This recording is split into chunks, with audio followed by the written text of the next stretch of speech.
Ridiculous. We have to at least try to negotiate. You know his demands. There's no basis for negotiation.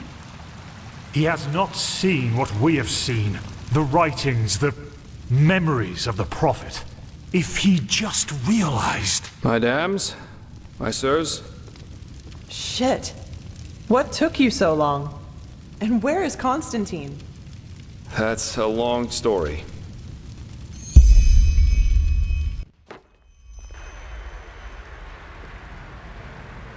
And those were his final words?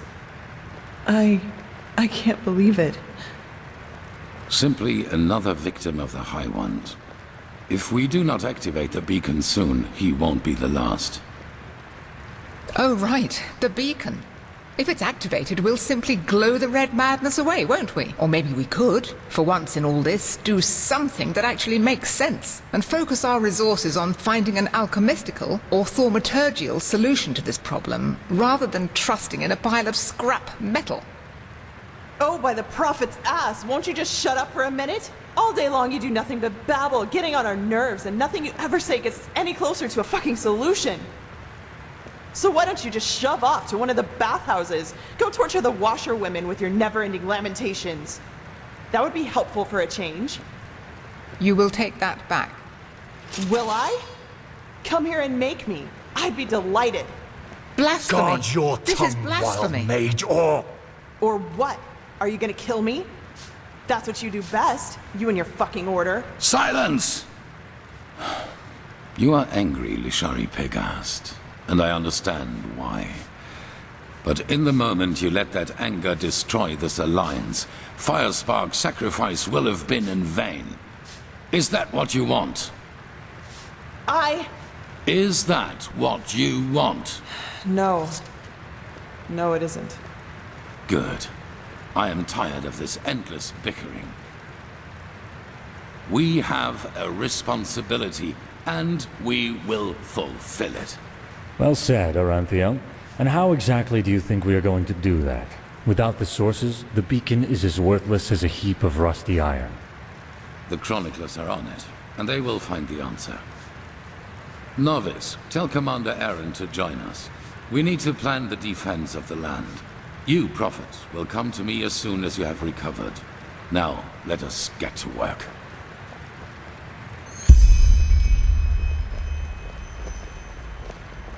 Please, Tilor, Jorik is right.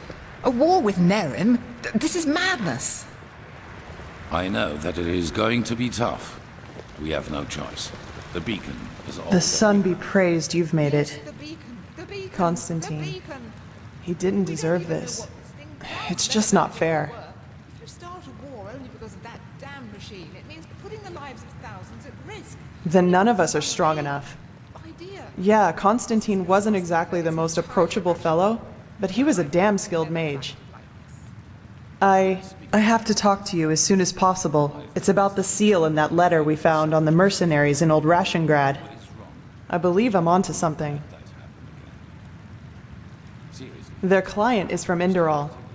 From Ark, to be more precise. Let's not talk here, though. Meet me in the Dancing Nomad. I'll be in the first room upstairs, right at the end of the staircase. And hurry. Yes, see you there.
Yes, I did.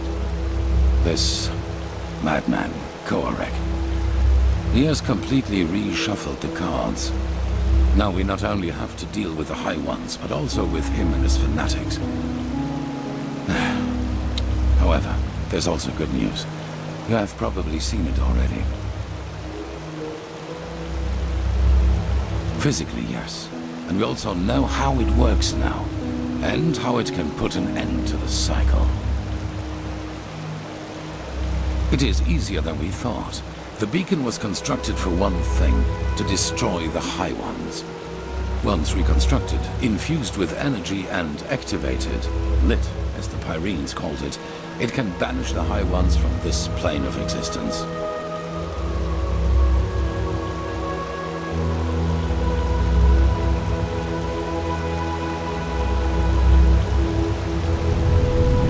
Immaterial, indeed. Essentially, they can be compared to the cold or to shadows. Omnipresent elements, yet we cannot touch them. Energy, if you will. However, there is a counterpart to each energy. Cold and fire, shadow and light, the High Ones and the beacon. Yes. Imagine a torch driving away the darkness at the moment it is ignited. This is what the beacon can do, except that the banishing will be permanent.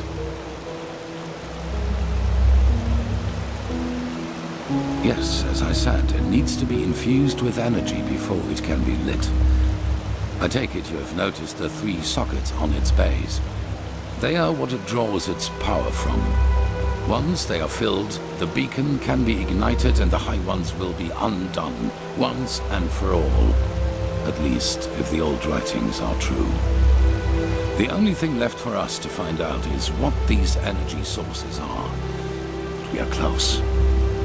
Give the Arcanists some more time and I will let you know if there's any news. In the meantime, get equipped accordingly. Some of the Nerimes have landed already, and outbreaks of the Red Madness become more and more frequent as we speak. Pathlessness, wherever you look. Where is this supposed to lead?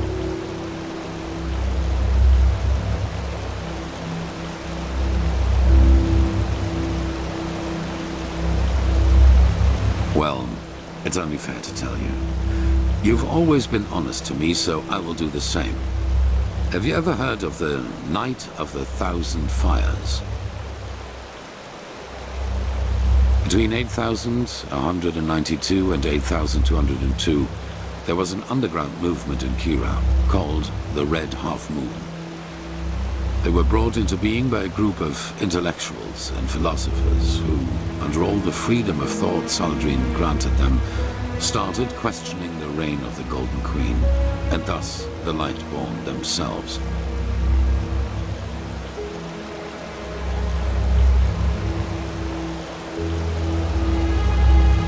Correct, just as my son did. But other than him, they fought like cowards. Terror, dust crystals planted in the marketplaces, and assassinations, you name it. If they killed innocents, they blamed the Golden Queen. And if they killed her soldiers, they celebrated themselves as liberators. However, they never succeeded in putting her down, and neither did she in destroying them, which is why the court turned to the Lightborn for help. A division of the Holy Order led by me, a young keeper of barely 30 winters. None to be taken seriously. You know, not everywhere is the Order as present as here on Enderal, or as it once was on Naren. In Kira, we were ridiculed. I saw the Kiranian keepers who served the Golden Queen. A bunch of decadent gluttons who had dedicated themselves to the court's banquets rather than to the will of the gods. They were pathetic. A moon after our arrival, we received an anonymous tip on where one of the half-moon's bases was supposed to be located, in a small coastal village. As we entered it, we were greeted by the township's elders, and the villagers themselves had gathered behind them. You should have seen how they stared at us. as if we were plunderers. I should have seen by then that something was wrong.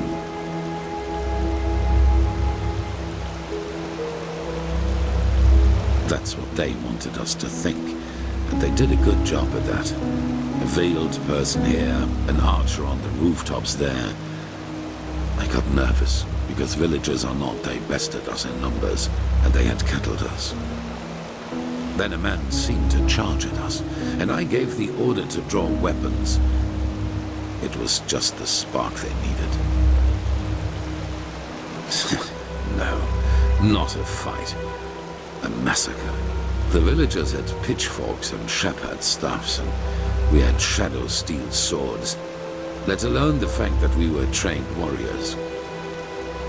I realized that I had made a mistake a split second after it started, but it was too late by then.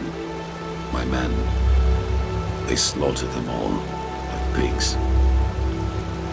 At the end of the day, 300 people were dead, and only 10 of them were keepers.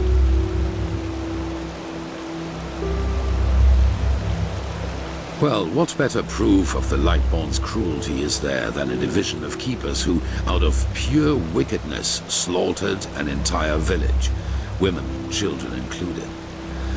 If the people had already distrusted us before that distrust had turned into hatred, then nothing could have changed that, not even the Golden Queen's heralds. We set sail back to Enderal a week later.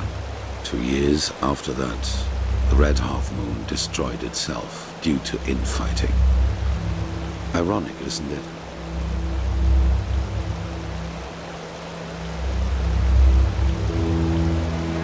Maybe. The Lightborn and the Grandmaster back at that time showed the compassion I wouldn't grant myself. But I learned one thing, and that is that I will never again let fears about my own life influence my decisions. What happened in Kira was the consequence of my own cowardice and my unwillingness to give my life for a just cause. That will never happen again.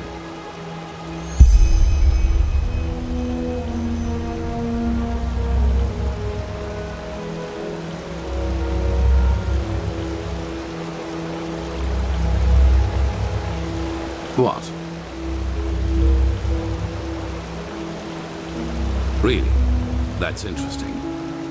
Provided this is true, that means that the emissaries aren't just people who fight the cleansing. They are people who fight for it too. And that also means that whoever granted us our powers and our purpose isn't an enemy of the High Ones, but a neutral party.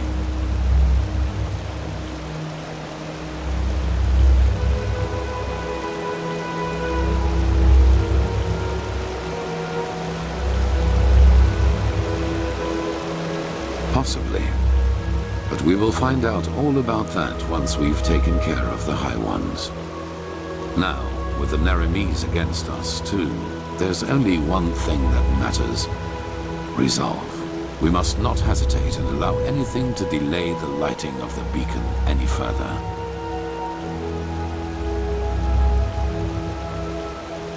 I beg your pardon.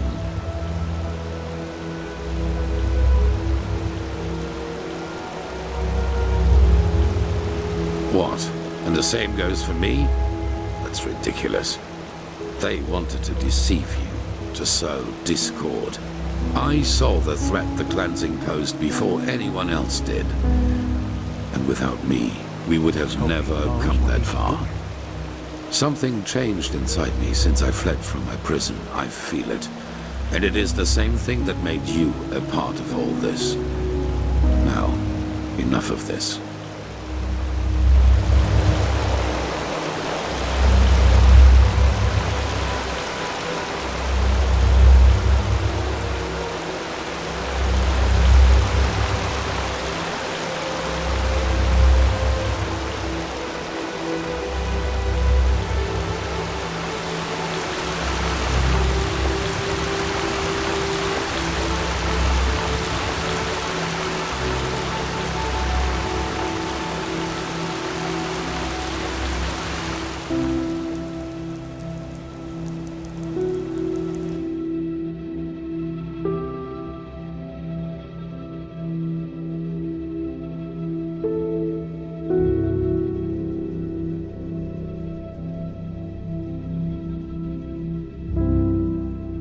My sir?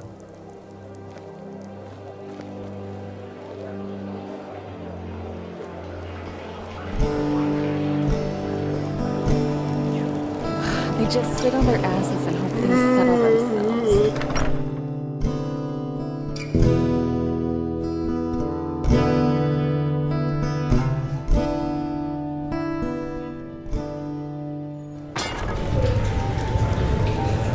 Move along.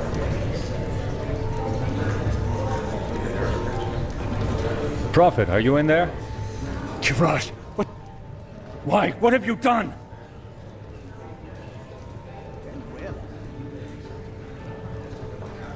Watch your tongue, Shari. Be glad that the blood is already dry, or else you'd be nothing but a pile of bones by now.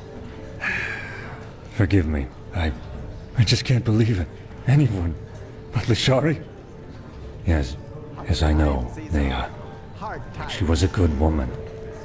We both know that we're not involved in this. So please tell me why you and Lishari wanted to meet up here? Were the two of you close? It's been a while since there was a man at Lishari's side.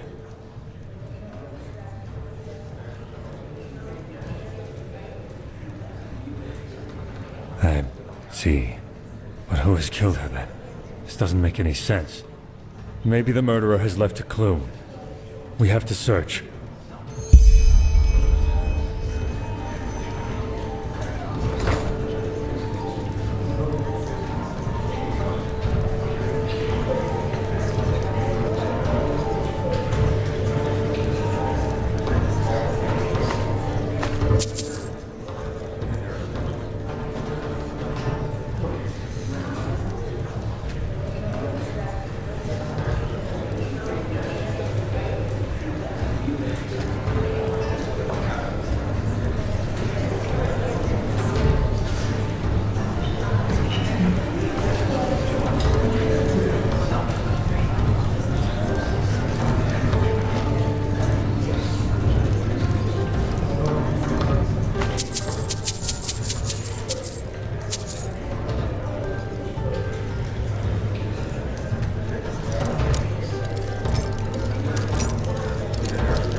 What's this?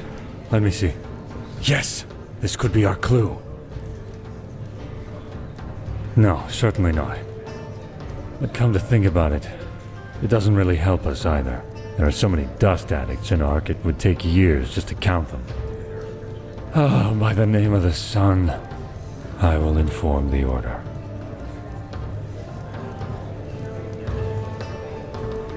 Yes, you do that. But come back to the temple as soon as you're finished, alright? The Archmagister has found something out about those sources we need for the beacon, even though he paid a high price for it. Just don't know their path.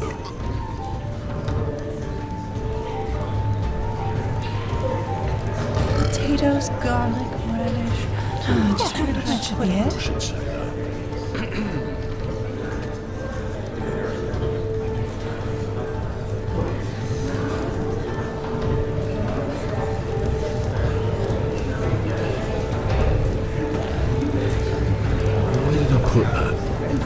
May your path always be even. Evening. It's away at the end of the day. And that's just how they are. Huh?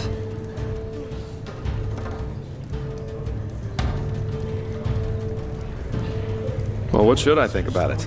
It starts getting really ugly. Even if Nerim manages to only get 1/5 of their army over here, the Order has a massive problem.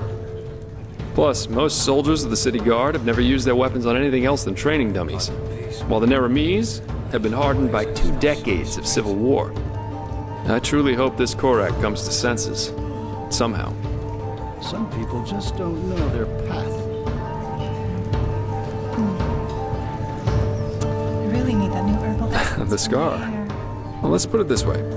If you one day end up in a Tal Galean tavern and two 6-foot-tall Arazalian women invite you into their room, you should either damn well know who they are or make a run for it. Never heard of it? It's the capital of Araziel. At least if you ask the civilized people. Hands up. Guilty. Some rich snob had hired me back then to bring him a totem from one of the camps of the Free People. That is, the Arazelians who worship their ancestors' gods, instead of the Lightborn, and live as nomads. No idea how much you know about Araziel, but the Free People have been in conflict with the civilized people, who do worship the Lightborn, for centuries now. Assassinations, blood feuds, and so on. The usual if two sides both believe they know it all better. Anyway, obviously this job of mine originated from that feud. The totem belonged to a free tribe, and the snob wanted it in order to publicly defile it. So I got it for him.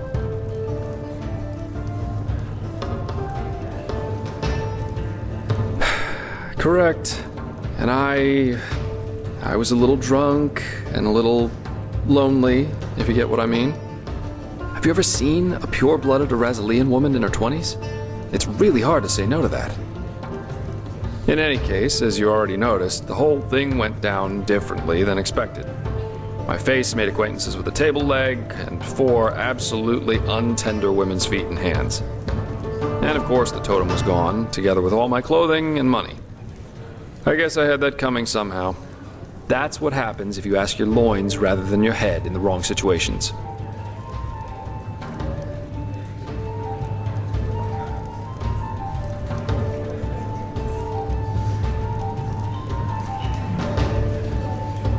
Oh, whoa, such a cold world this is. I present you my deepest scars, you thank me with naught but mockery. Be damned, O impish creature. But anyway, how does the saying go? A truly beautiful face can never be tarnished.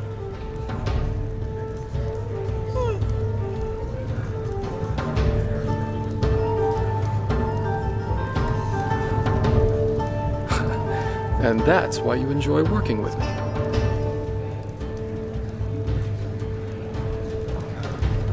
Yeah, I did. Why do you ask?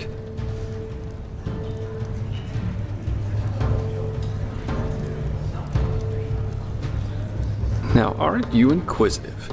Let me think. I spent most of my time abroad in Kira, and also a couple of years on the Isles of Kile. And there was this mission that led me to Maiar Aranath once.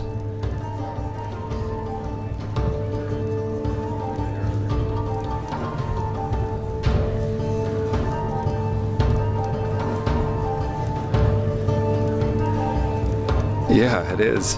I was there with a group of mercenaries. We were hired to get something from a tower in the old capital. Not a nice spot of earth, truly. There's this fog everywhere, and with every step you take, you have to be careful the swamps don't get the better of you. But of course, that's also what makes it exciting.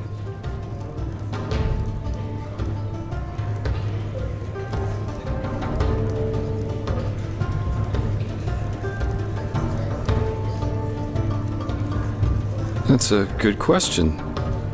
I suppose in the end, it was just a hunch I had. Plus, all these civil wars in other countries didn't exactly invite one to stay.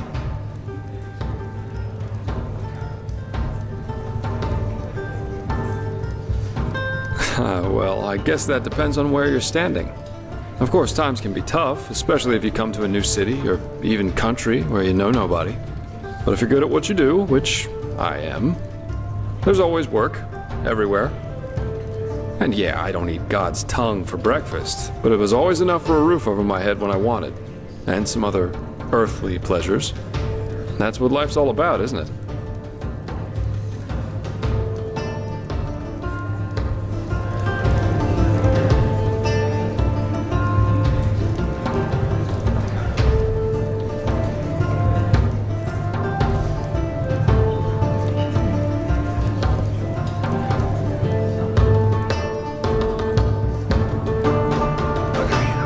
Okay, just leave me alone.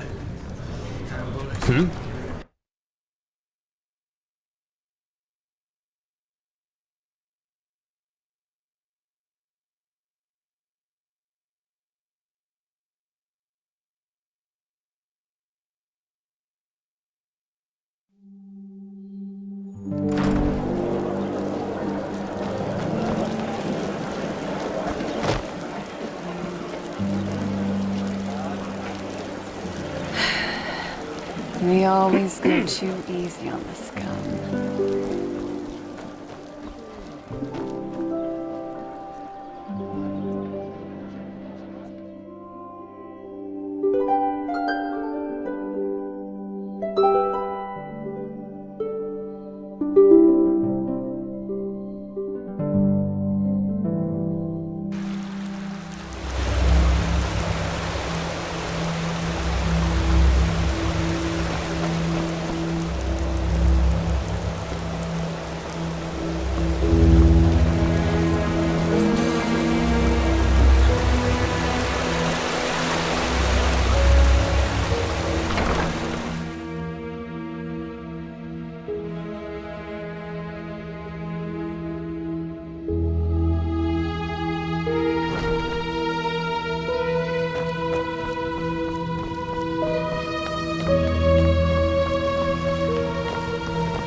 Prophet.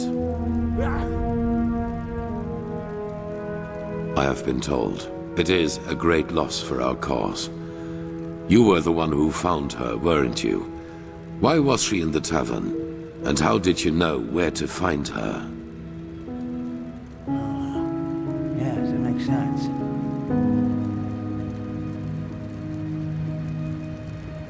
And she did not say anything else?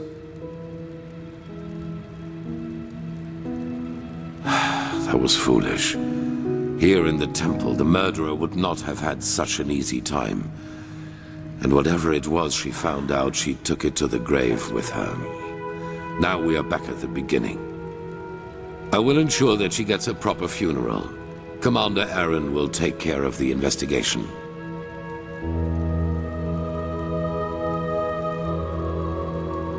Yes? It's dark already. Time really does fly by. As I said before, my knowledge about that is limited. But if it helps you, imagine that it is a way of perceiving that which connects us all, our subconscious. Yes. You know, most people perceive themselves as an entity separate from the rest of the world. And while this is partially true, there is something that connects us. Dark corners of our mind, bridges to which we in a conscious state do not have access to. But you do not need to be supernaturally gifted to feel that these bridges exist. I am sure you have experienced it yourself at one time or another. A moment where you knew exactly what another person thought or would do next. People with close blood ties can especially feel that connection.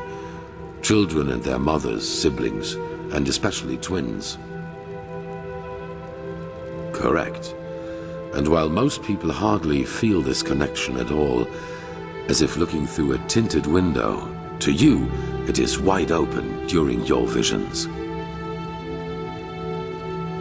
Their bodies might be, but the traces they left behind still remain.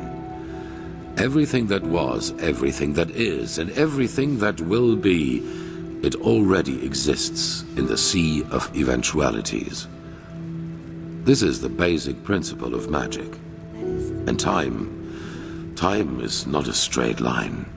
Only the barriers of our mind make us perceive it as such. Visions, premonitions, dreams that become reality. These are all leftovers of waves from other eventualities that spill over into our reality. There have always been people able to read them, but none so good at it as you are, thanks to the echo.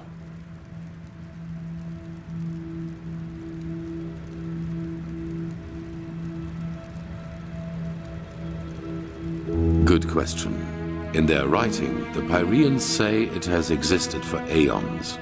Since this world exists, since the sea of eventualities exists, so too then does the cycle. It seems to be a part of existence, so to speak. The Pyreans didn't, and neither did the dozen civilizations that came before them. That is what we know. But as for what happened before that, our knowledge about the past is limited. All that matters for now is that the cycle threatens us, and that we have to stop it. That depends on whom you ask. In some writings of the Pyreans, we are referred to as chosen ones, but this is wrong. A better word would be chess figures with their own will. Whatever force causes the cycle also gave us powers and a task, but fulfilling that task is our own responsibility.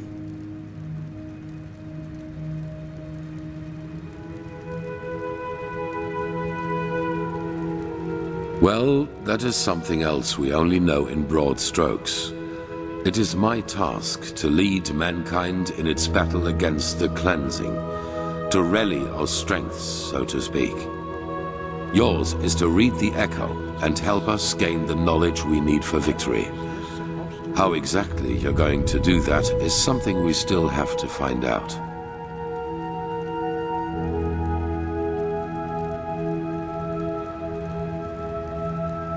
No.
Saira, good to see you.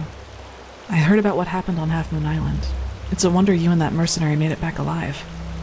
But war, it just seems so unreal. How has it come to this? Now we not only have to fight these High Ones, but also some fanatic who thinks he knows best?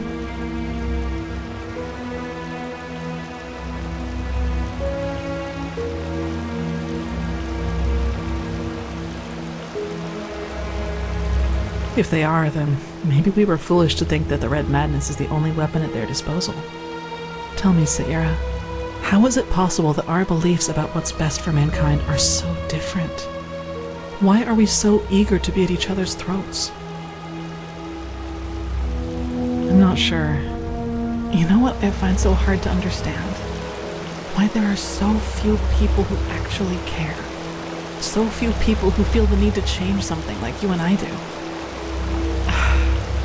There are moments I just feel so powerless. As if we all know that if we keep going like this, we're headed for a catastrophe. But instead of changing course, we just stand by and watch. Do you know the feeling?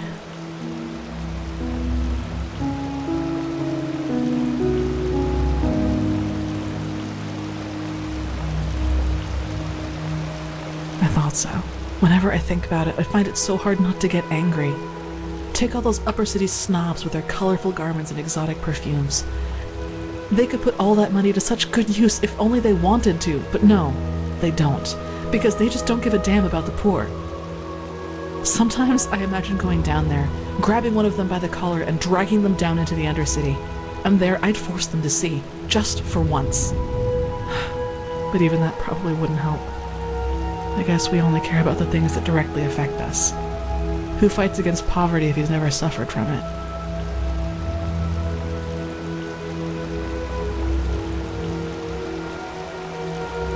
No, it's not. It should be what everyone does. And once again, you've had to listen to another deluge of my whining. I guess I'm just not a person for pleasantries. Sorry.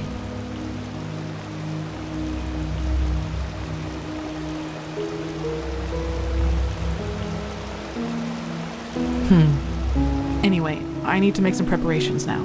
Master Bartar requested my support with something, and I shouldn't keep him waiting any longer.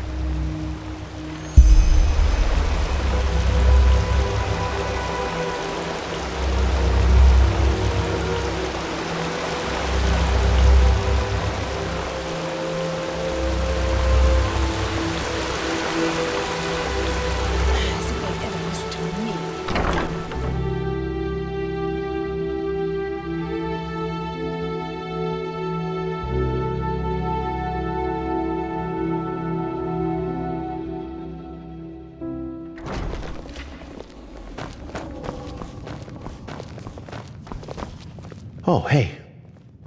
Brother, walk blessed. How are things? Ah, greetings. Okay, I suppose. Yes. A machine that can banish these high ones. Ah, if it isn't the Prophet. What's wrong? You look troubled. Seems to be some kind of conjunction of Pyrean crystals and shadow steel. I know. SKYRIM has already told me. I hardly knew her, but it's horrible. Different ideologies or not, she was a fine young mage, and her knowledge of the Pyreans was impressive. We need to find the ones who did this, and fast. But you probably already know that. Thank Malphus we just had a breakthrough with the beacon. It also conducts energy. At least as far as the sockets go, yes. In the old tablets you found in old Dothugrad, there's talk of black embers, which are supposed to be some kind of energy supply for the machine. The entropist. This is what we've been asking ourselves over the past few weeks, and then it fell like a pelt from our eyes. The Pyreans were talking about the Black Pearls, old jewels, sometimes known as blackstones. They appeared for the first time in the Golden Era, and every self-important noble literally fought to get one in his possession. Apparently they originated from Stormwind, the old city in the heart of Arctwind. They changed owners for decades. Sometimes by violence, sometimes by gold. The whole thing only stopped when the owners took note of an undesirable side effect, if you like. See those mages desecrated with every second word they say. Anyway, enough of the chit-chat. I have to get going. No, at least not with any known magic. And that's what's so strange about it. Nevertheless, all of their owners eventually shared the same fate. Countess Katua from Nerim, for example, whose castle burnt down to its foundations. According to a survivor of this tragedy, she was to blame for that. He claimed that he saw her the night it happened, laughing hysterically and dancing in the dining room and summoning waves of fire all around her. She was not previously known to have any magical talent in her. Correct. Plus, all of them eventually showed similar symptoms of delusion, like those possessed by the Red Madness do. A peculiar coincidence, if you ask me. Not quite. Those who owned a pearl tried to get rid of it, or lock it up somewhere safe, and eventually they fell into oblivion. Tell him your theory, Archmagister. Yes, of course. We believe that the stones carry energy, pure, uncontrolled magic, and that the High Ones use them for their own purposes. Correct. The pearls' magic make their owners powerful, but the High Ones befoul them, so to speak. Like a poisoned potion. I know it sounds odd, but the parallels are too striking to ignore. The red shimmer in the victim's eyes, the slow descent into madness, and ultimately this irrational, destructive act of violence.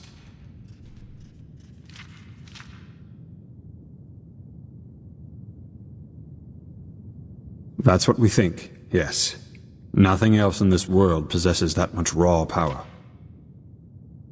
Which is why you will find them for us.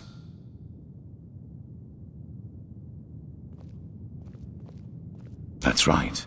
But we don't need all of them. The beacon has 3 sockets, and that is how many of the stones we will acquire. Archmagister. I studied the history of the pearls as a young arcanist, and I think that my notes might give you some hints as to where you should start looking. Give me until tomorrow. By then I will have prepared the relevant excerpts. Just come to me whenever you have questions. And hurry. I take it you have already noticed this, but Nerimi's troops are roaming our land and building outposts, and the Red Madness is also getting worse as we speak. Now go, Prophet. The sooner we find these stones, the better. Prophet? Pathlessness wherever you look. Where is this supposed to lead? This just doesn't make...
Huh? Can I help you?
Yeah, it's not...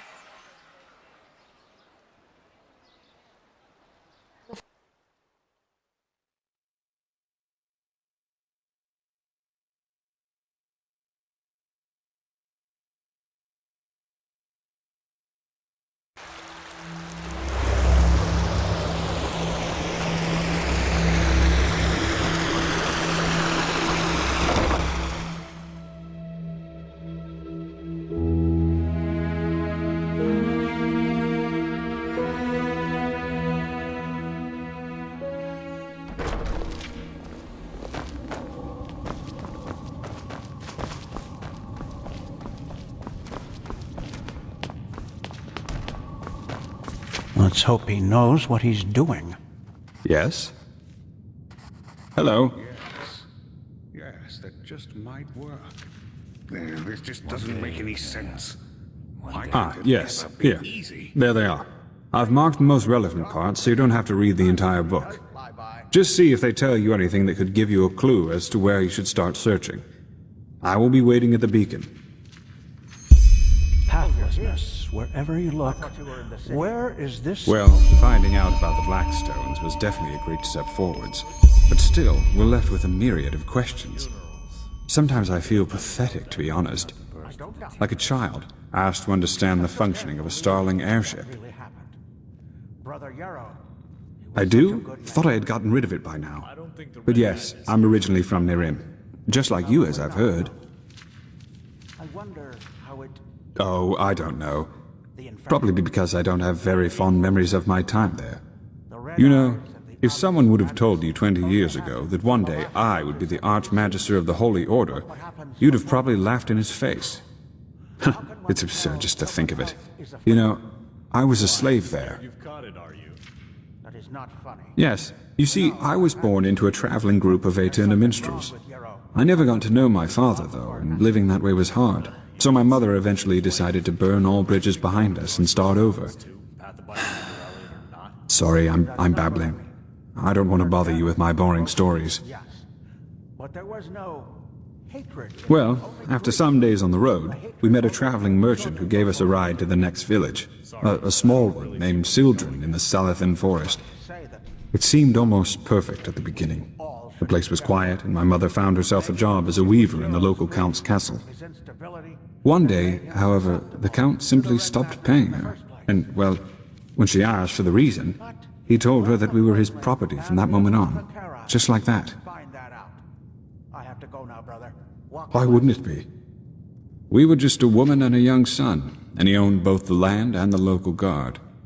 We had to serve this Creo, that was the count's name, for 9 years. It was horrible. Let's hope he knows what he's doing. Pure luck, I suppose. One day, an Enderalayan merchant and his escort passed through the village. They were on their way to Wave Rock to catch a ship from there. And just by coincidence, he saw me crushing some herbs I had found in the forest, That's what I did in the little spare time I had, you know. The Salathan forest is so incredibly rich with plants you have no idea. What I didn't know was that I had found an entire sheaf of God's tongue. That impressed the merchant so much that he simply bought me. Pathlessness, wherever you look. He left her there. Believe me, what he did had nothing to do with mercy. He just saw that there was money to be made off of me. I cried and protested, of course, but 2 months later, our ship arrived in Ark, where he got infected with flesh maggots and died shortly thereafter. Luckily enough, he was a sublime. And since his relatives didn't know what to do with me once he was dead, they simply asked the Order to grant me the novitiate, which they did. By the left path sounds crazy when I tell it like that, and it probably is. But back then, it just happened. I tried, but as you can imagine, my obligations made my options to do so very limited. Only recently, however, word reached me from a mercenary whom I sent over. According to him, Creo is dead, and his castle was deserted. But who knows if he just said that to appease me. I think when all of this is over, I might ask the Grandmaster for permission to travel there myself. And then, who knows? By the righteous path, now I really am babbling. I am sure a man like you has better things to do than listen to the stories of a boring old chronicler. I should probably get back to business. Forgive me.